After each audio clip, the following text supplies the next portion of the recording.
India बोले yes. जी हाँ, इस वीडियो में हम बात करेंगे यस बैंक के बारे में, जो कई सालों से इंडिया के टॉप बैंक में शामिल थी, पर फिर कुछ ही महीनों में बैंक की हालत काफ़ी ख़राब हो गई। इंडियन बैंक की हिस्ट्री में यस बैंक की केस स्टडी काफ़ी मशहूर है। यस बैंक इंडिया का फोर्थ लार्जेस्ट प्राइवेट बैंक था। ऐसे बड़े प्राइवेट बैंक पे बहुत सी कंपनीज डिपेंड करती है। जैसे कि यस बैंक के इसमें 20 कंपनीज थी, जिसका yes bank one and only banking partner था यूपीआई ट्रांजैक्शंस के लिए, जैसे कि फोन पे, भारत पे, Flipkart, Swiggy and Redbus. In fact पूरे देश के 35% of UPI transactions yes bank के थ्रू होती थी। यस बैंक में ऑलमोस्ट 2 लाख करोड़ के डिपॉजिट्स थे जब यस बैंक क्रैश हुआ था। यस बैंक के 18,000 एम्प्लॉयज थे। सो जब कोई बैंक डूबती है तब ना ही सिर्फ कंपनीज या बैंक डिपॉजिटर्स बट इनडायरेक्टली काफ़ी लोगों को अफेक्ट करती है। तो आए इस वीडियो में देखते हैं कि कैसे yes bank Indian banking sector में एक मुकाम पर पहुंची और फिर कैसे कुछ महीनों में बैंक के हालात खराब हो गए। हेलो फ्रेंड्स, मैं हूं मोनाली एंड आप देख रहे हैं मेरी channel bull bear and me. अगर वीडियो पसंद आए तो लाइक ज़रूर कीजिएगा, चैनल को सब्सक्राइब करना ना भूलें एंड नोटिफिकेशंस के लिए बेल आइकन ज़रूर प्रेस करें ताकि आप मेरा एक भी अपकमिंग वीडियो मिस ना करें। एंड साथ ही वीडियो के एंड में मैं आपके साथ एक बोनस टिप भी शेयर करूंगी जो आपके लिए बहुत यूज़फुल होगी। सो वीडियो को एंड तक ज़रूर देखिएगा फ्रेंड्स।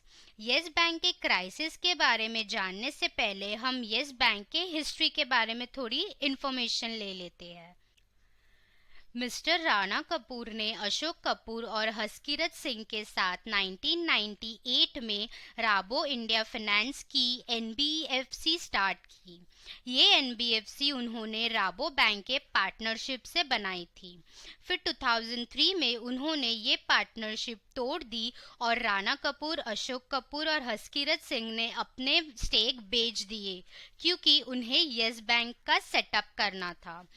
ईयर 2002 में ही उन्हें बैंकिंग लाइसेंस मिल चुका था। कुछ रीजंस के वजह से हस्कीरथ सिंह ने पार्टनरशिप तोड़ दी थी। फिर 2004 में राणा कपूर और अशोक कपूर ने मिलकर यस बैंक बनाया। राणा कपूर यस बैंक के सीईओ बने एंड अशोक कपूर चेयरमैन। दोनों ने मिलकर 2008 तक बैंक को बहुत अच्छे से चलाया। 2008 में 26/11 के हमलों में अनफॉर्चुनेटली अशोक कपूर की डेथ हो जाती है। इस ट्रेजेडी के बाद यस बैंक की लीडरशिप को लेके राणा कपूर और अशोक कपूर के वाइफ के बीच लीगल डिस्प्यूट्स होते हैं। फाइनली फिर 2012 में मुंबई हाई कोर्ट ने अशोक कपूर के फैमिली के हक में फैसला सुनाया, पर फिर 2018 में दोनों फैमिली ने out of the court settlement कर लिया। इससे पता चलता है कि यस बैंक के लीडरशिप को लेके पहले से ही प्रॉब्लम्स थी। 2004 में जब यस बैंक स्टार्ट हुई थी तो कुछ ही महीनों में वो काफ़ी पॉपुलर हो गई थी, जिसकी वजह से 2005 में यस बैंक ने ₹300 करोड़ का आईपीओ लॉन्च किया। अब बात करते हैं यस बैंक के ग्रोथ के बारे में, पर उससे पहले अगर आप भी कोई बैंक या कंपनीज के शेयर में इन्वेस्ट करना चाहते हो तो आपको किन चीज़ों की ज़रूरत है? एक demat and a trading account की। तो नीचे डिस्क्रिप्शन बॉक्स में इंडिया बेस्ट ब्रोकर की लिंक दी गई है, तो जल्द ही लिंक पे क्लिक करें एंड अपना demat and a trading account open करवा ले इंडिया बेस्ट ब्रोकर के पास। यस बैंक का आईपीओ आने के बाद वो काफ़ी तेज़ी से आगे बढ़ रही थी। ऑलमोस्ट 10 इयर्स में यस बैंक के 550 से भी ज़्यादा ब्रांचेस थी एंड 350 सिटीज़ में 1150 से भी ज़्यादा एटीएम्स थे। 2011 में यस बैंक को Bloomberg UTV financial leadership awards में India's fastest growing bank of the year का अवार्ड मिला था एंड 2015 तक यस बैंक इंडिया की fourth largest private sector bank बन चुकी थी। इसका मेन रीज़न था कि स्टार्टिंग से ही यस बैंक की बैंकिंग सर्विसेज और ऑपरेशंस इंटरनेशनल स्टैंडर्ड्स और हाई क्लास की होती थी। यस बैंक के इतने तेजी से बढ़ने की खास वजह थी रिस्की लोन्स, जिनसे उन्हें काफ़ी बड़े प्रॉफिट्स भी होते थे। 2008 के फाइनेंशियल क्राइसिस के बाद यस बैंक का नाम रिस्की लोन्स देने में काफ़ी आगे था। इन ही रिस्की लोन्स के वजह से यस बैंक का रेवेन्यू और प्रॉफिट्स काफ़ी तेज़ी से बढ़ रहे थे। लेकिन 2017 में यस बैंक ने अपने ग्रॉस बैड लोन्स में 6,355 करोड़ का डाइवर्जेंस अनाउंस किया, जिसके बाद यस बैंक में काफ़ी प्रॉब्लम स्टार्ट हो गई। इस डाइवर्जेंस का सबसे बड़ा रीज़न था poor corporate governance and management की माल प्रैक्टिसेस। येस बैंक ने अपने काफ़ी सारे एनपीएस अपने फाइनेंशियल रिपोर्ट्स में इंक्लूड ही नहीं किए थे, और आरबीआई के मुताबिक 2018-2019 में येस बैंक ने 3,277 करोड़ के एनपीएस डिस्क्लोज ही नहीं किए थे, जिसकी वजह से आरबीआई ने येस बैंक को स्ट्रिक्टली स्क्रूटिनाइज करना स्टार्ट कर दिया था, और येस बैंक के मैनेजमेंट और स्टेक होल्डर्स पर काफ़ी सवाल भी उठाए गए। येस बैंक की इन बुरी हालातों का सबसे बड़ा रीज़न था बहुत सारे बैड लोन्स, जिसमें अनिल अंबानी की Reliance, ILNFS, DHFL, Cox and King, SL group, CG power जैसे बड़े कंपनी शामिल थी, जिनको येस बैंक ने काफ़ी ज़्यादा लोन दिया था, और वो सारी कंपनीज लोन रीपे नहीं कर पाई, जिसकी वजह से येस बैंक का एनपीएस काफ़ी ज़्यादा शूट अप हो गया। ये सारे कंपनीज ऐसे थे जिनके पास पहले से ही डेट था, जिसके वजह से वो येस बैंक का लोन रीपे नहीं कर पाए। अगर हम एनपीए मतलब नॉन परफॉर्मिंग एसेट को समझे, तो जब कोई बैंक किसी को लोन देती है और अगर बोरोवर लगातार 3 मंथ से ज़्यादा उसका रीपेमेंट नहीं कर पाता, तो उसे एनपीए घोषित किया जाता है। ऐसा नहीं था कि येस बैंक ने रिसेंटली ऐसे रिस्की लोन दिए थे। रिस्की लोन्स के वजह से ही येस बैंक इतनी तेज़ी से ग्रो हो रहा था। ऐसा करने का उनका ऑब्जेक्टिव था कि इन लोन्स के बदले वो कोलैटरल के तौर पर कंपनीज के इक्विटी शेयर्स रखेंगे, और इन केस डिफ़ॉल्ट हुआ तो ये शेयर्स सेल करके अपना लोन अमाउंट रिकवर कर लेंगे।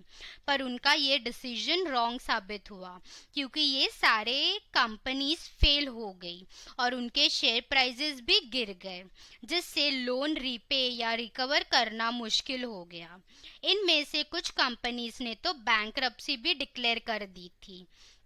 इस तरह येस बैंक के लिए बैंक को रन करने के लिए मिनिमम कैपिटल रेज करना भी मुश्किल हो गया, जिन सब के चलते जून 2018 में येस बैंक के शेयर होल्डर्स ने वापस से राणा कपूर को 3 इयर्स के लिए येस बैंक के एमडी एंड सीईओ के पोस्ट पर रीअपॉइंट किया। लेकिन फिर सितंबर 2018 में आरबीआई ने राणा कपूर का टर्म 3 इयर्स से कम करके सिर्फ जैन 2019 तक ही रखा, क्योंकि आरबीआई को काफ़ी हद तक यकीन हो गया था कि ये सारे गफले मैनेजमेंट की तरफ से ही हो रहे हैं, जिसके वजह से येस बैंक का शेयर एक ही दिन में 30% से भी ज़्यादा गिर गया। फाइनेंशियल ईयर 2020 के सेकेंड क्वार्टर में येस बैंक का ग्रॉस एनपीए 7.39% था, जो कि बहुत ज़्यादा था, जो उसके पहले के क्वार्टर में 5% के पास था, और फर्स्ट एक साल पहले 1.6% था, जिससे पता चलता है कि ग्रॉस एनपीए कितनी तेज़ी से बढ़ा है। फिर राणा कपूर ने अपने सारे स्टेक बेच दिए और सिर्फ 900 शेयर्स अपने पास रखे, और राणा कपूर के जाने से येस बैंक के शेयर होल्डर्स काफ़ी खुश हुए थे, क्योंकि राणा कपूर ने अपने प्लेज शेयर्स भी छुपा के रखे थे। इसलिए शेयर होल्डर्स का येस बैंक के मैनेजमेंट पे से भरोसा उड़ गया था। राणा कपूर के जाने के बाद बैंक में नया मैनेजमेंट आ गया था। मिस्टर रणवीर गिल जो कि यस बैंक के सीईओ बने एंड यस बैंक को टर्न अराउंड करने की कोशिश की। डेट, लॉसेस, बढ़ते हुए एनपीएज एंड बिजनेस चलाने के लिए फंड्स, ये 4 चैलेंजेस यस बैंक के मैनेजमेंट के सामने थे। क्योंकि यस बैंक इंडिया का 4th लार्जेस्ट बैंक था और उनके लाखों कस्टमर्स और एम्प्लॉयज थे, इसलिए आरबीआई को यस बैंक को किसी भी हाल में जल्द से बचाना था। इसलिए आरबीआई ने एक प्रपोजल ड्राफ्ट किया जिसमें लिखा था कि डिपॉजिटर्स का पैसा और यस बैंक के एम्प्लॉयज के सारे सर्विसेज एंड सैलरीज सेफ है। एसबीआई के बोर्ड ने यस बैंक में कैपिटल इन्फ्यूज करने का फैसला किया।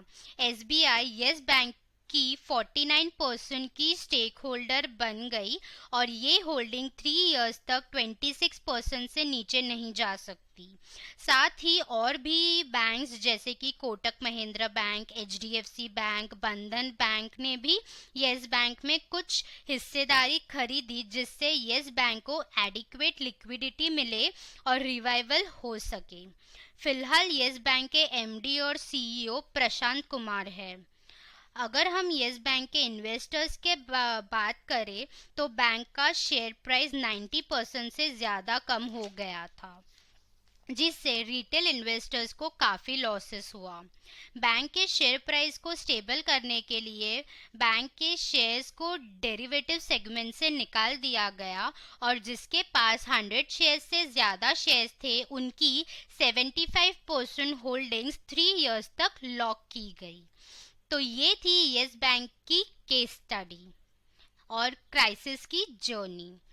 Time for bonus tip. पर उससे पहले अगर आप रेगुलर न्यूज़ एंड अपडेट्स चाहते हो शेयर मार्केट रिगार्डिंग, तो आप मेरे टेलीग्राम चैनल को भी ज्वाइन कर सकते हो जिसकी लिंक नीचे डिस्क्रिप्शन बॉक्स में दी गई है। Bonus tip. हमें हमेशा शेयर प्राइस कम होने से पहले या कोई कंपनी के बैंकरप्सी होने से पहले हमेशा रेड फ्लैग्स मिलते हैं, तो इस रेड फ्लैग्स को हमें समझना चाहिए और ऐसे टाइम इन्वेस्टर्स को अपना प्रॉफिट या लॉस बुक करने के बारे में सोचना चाहिए। इन्वेस्ट करने के टाइम ज़रूर कंपनी के फंडामेंटल पे ध्यान दें। बस वो कंपनी कम प्राइस में मिल रही है तो इन्वेस्ट नहीं करना चाहिए। सो इन्वेस्ट करने से पहले किसी भी कंपनी का डिटेल एनालिसिस ज़रूर करें। वीडियो पसंद आए तो लाइक ज़रूर कीजिएगा, चैनल को सब्सक्राइब करना ना भूलें। मिलते हैं अपने नेक्स्ट वीडियो में, तब तक के लिए stay home, stay safe. Thank you.